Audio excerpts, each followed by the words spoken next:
তবু আমার স্বামী আপনার মতো পচার সম্মুখে পা কেটেছে, তাই বলে আমি আপনাকে সহ্য করবো সেটাই বা আপনি ভাবলেন কোন সময়? আপনার মতো কিছু নর্দমার কীট লোক সমাজে জিনা ব্যভিচারের ভাইরাস ছড়িয়ে বেড়ায়, আর আমার স্বামীর মতো কিছু লম্পট দুশ্চরিত্রহীন লোক সেসব ভ্রান্তি কি হয় আমাদের মতো মেয়েরা। এবার একটু রেগে পায়নি, খবরদার মুখ সামলে কথা বলবি। আমি বললাম, তাহলে কিভাবে কথা বলবো? খারাপের কি দেখছিস? এখন থেকে দেখ। কথা বলতে বলতে আমি উঠে দাঁড়াই, গায়ের ওড়নাটা কোমরে পেঁচিয়ে নিই। আমার হাবভাব দেখে পায়েলের মুখ ফ্যাকাশে হয়ে আসে। ভাবছিল আমি অত্যন্ত ঠান্ডা ও শান্ত মেজাজের একটা সরল সোজা একবারে অবলা নারী যারে বলে, কিন্তু এই মেয়ে সরলতার মাঝে যে এত ভয়ঙ্কর একটা রূপ থাকতে পারে তা পাইলি কল্পনাতেও আনতে পারে। সে তড়িঘড়ি করে কাঁধে ব্যাগ চাপিয়ে হাঁটতে শুরু করে, কিন্তু ততক্ষণে তার একটা হাত আমার দখল। আমি পাইলির বাম গালে আমার শরীরের সব শক্তি দিয়ে একটি থাপ্পড় বসি, হাতে পাইলি ধপাস করে ফ্লোরে পড়ে যায়। আমি সেখান থেকে তাকে চুল ধরে এবার থাপ্পড়টা বসাই ডান গালে। পাইলির ধপধপে ফর্সা গালে আমার 4টে আঙুলের দাগ বসে যায়। দুইজনের বেশ ধস্তাধস্তি বেঁধে যায়। আমার হাত থেকে পাইলি নিজেকে ছাড়াতে পারেন। এইবার পাইলি আমার পা ধরে বসে পড়ে, কান্নারত কণ্ঠে বলে ওঠে, আমাকে মারবেন না প্লিজ, দোষ কি শুধু আমার একার? আপনার স্বামীর দোষ নাই? সে না চাইলে এসব কিছু হতে পারতো, কিন্তু শুধু আপনি আমাকেই শাস্তি দিচ্ছেন। এত অত্যাচার করছেন কেন আমাকে? আমি পাইলি চুল ধরে আমার মুখোমুখি দাঁড় করাই, রেগে কাঁপতে কাঁপতে বলি, অত্যাচারের কি দেখছিস? আমার স্বামীর কি অবস্থা করব সেটা সময় হলেই দেখতে পাবি। কয়টা দিন ধরে তোরা দুইজন আমার মানসিক শান্তিটাই কেড়ে নিয়েছিস। তোর মতো বেশ্যার জন্য আমার স্বামী আমার সাথে ছলনা করেছে, দিনের পর দিন ভেঙেছে আমার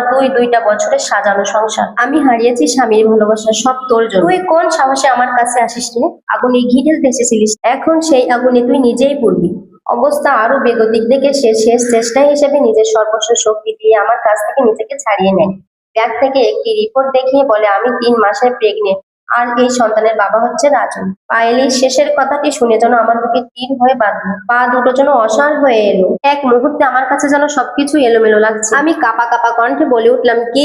প্রতি উত্তরে পাইলি বলে উঠলো, আপনি যা শুনেছেন ঠিক শুনেছেন। আপনি চাইলেও আর এই সম্পর্কের মধ্যে বাধা হয়ে দাঁড়াতে পারবেন না। আমি শুধু একটু মজা নিতে এসেছিলাম। আমি ভাবতেই পারিনি যে আপনি এত প্রলয় সৃষ্টি করবেন, আমাকে আর কি আঘাত করবে। আশা করি আপনি যে আঘাতটাই পেয়েছেন তাই যথেষ্ট হবে আজকে আমার অপমানের জবাবের জন্য। পায়েলির কথা শেষ করে সে যেভাবে এসেছিল সেইভাবে আবার চলে গেল, মাঝখান থেকে একেবারে ভেঙে মাটির সাথে মিশিয়ে দিয়ে গেল আমার। আমি শুধু জানতাম আমার স্বামীর সম্পর্ক আছে একটা মেয়ের সঙ্গে, কিন্তু সম্পর্কের গভীরতাটা জানা ছিল না আমার। মাথাটা ঝিমঝিম করে উঠল, দৃষ্টি হয়ে গেল ঝাপসা, জ্ঞান হারিয়ে ফ্লোরে লুটিয়ে পড়লাম। জ্ঞান ফিরল কিছুক্ষণ পরে। কতক্ষণ অজ্ঞান হয়েছিলাম আমার জানা নেই। দেয়ালের ঘড়িতে চোখ উঠাতেই দেখি দুপুর 12টা বেজে 2 মিনিট। ঘড়ি করে উঠে দাঁড়ালাম। ডাইনিং টেবিলে আমার প্রয়োজনীয় কাগজপত্রের ব্যাগটা রাখ, নিজেকে সামলিয়ে ব্যাগটা হাতে নিয়ে বেরিয়ে পড়লাম। সিঁড়ি দিয়ে নামতে নামতে বারবার নাম্বারে ডায়াল করলাম। পাশ থেকে কলটা কেটে দিচ্ছে বারবার, কিন্তু পরেক্ষণেই কল এলো। আমি কলটা রিসিভ করি, শুধু বললাম আমি আসছি। কথা শেষ করে আমি ফোনটা কেটে দিলাম। এলোমেলো পা চালিয়ে বাসা থেকে বেরিয়ে রিকশায় উঠে বসলাম। শেষবারের মতো তাকায় আজীবনের মতো রেখে আসা ফ্ল্যাটের দিকে, যেখানে